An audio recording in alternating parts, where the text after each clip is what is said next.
Hi all, I have a not so serious game to show you, but nonetheless quite interesting I thought from a form pawn perspective. Gokerkan was playing against DrDrunkenstein, who is Magnus Carlsen in disguise, in a bullet time control, so very very fast and furious time control in the Lichess titled arena number 4, the 4th edition. Gokerkan plays G3, so this has been known as the Kingscrusher opening or Benko's opening after Capablanca, also known as the Hungarian opening, Barksa opening or Bilik opening, so quite a few different names you can choose. Magnus plays a really outrageous move here, which is H5. Outrageous looking. It's I think the standard move is just D5. So H5, interesting. If white wanted to, white could dissuade H4 here by playing the move Knight F3. But actually, what makes this game fun is white just playing Bishop G2. We have H4.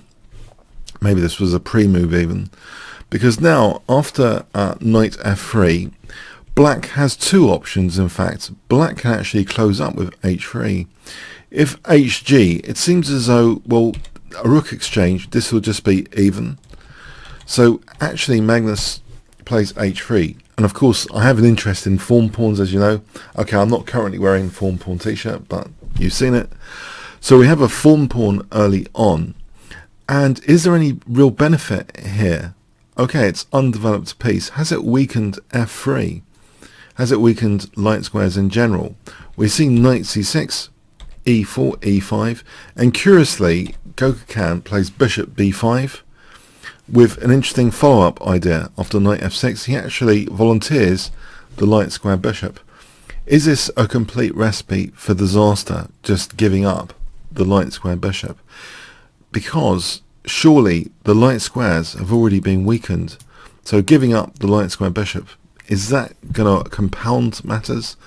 D takes C6 is played, so taking away from the center. Knight C3.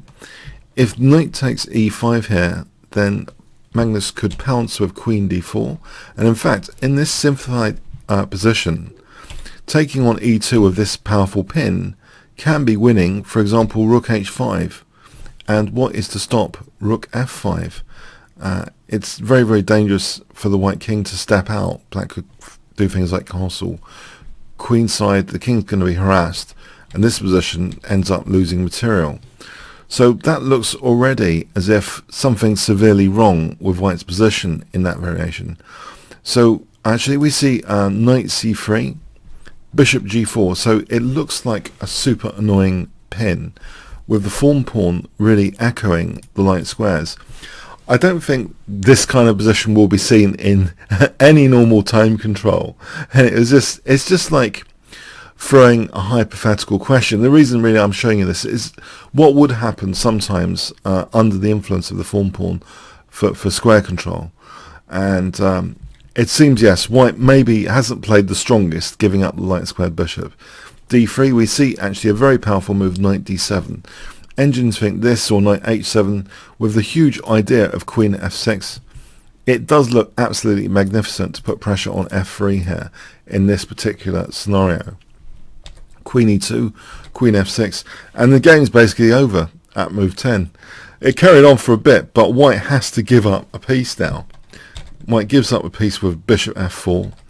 Okay, E5, and now forcing move Bishop takes F3, hitting the queen. So winning a center pawn, and now black castles queenside. Okay, a few more moves. Queen A5, A3, F takes, Knight E5. Now knight goes back to D7. Queen goes to B6 here, hitting F2. White probably had enough of his position, plays A4. That F2 pawn is taken. White was an international master, by the way, if I didn't mention. B5, but it is just bullet chess. Queen G5 check. Now H2, and this is very dangerous for H1. We see Rook E1. Now Bishop B4, trying to deflect the queen away from H1, and a nasty pin. Another nasty pin. The dark squares are really weak. White did take that H1 queening, and here white resigned. He's about to be checkmated pretty soon. Just for a sense of completion though, let's see the exact mate now if the game had continued. King e2, there's rook h2 check, and if the king steps out now, knight e5 check, king e4, rook h4 is checkmate. So here also, if after check king f1, then queen g2 check and rook h1 is checkmate, or king e1, then there's the fast queen g1 checkmate. So I'll just take you back to the game end position. So here the game ended.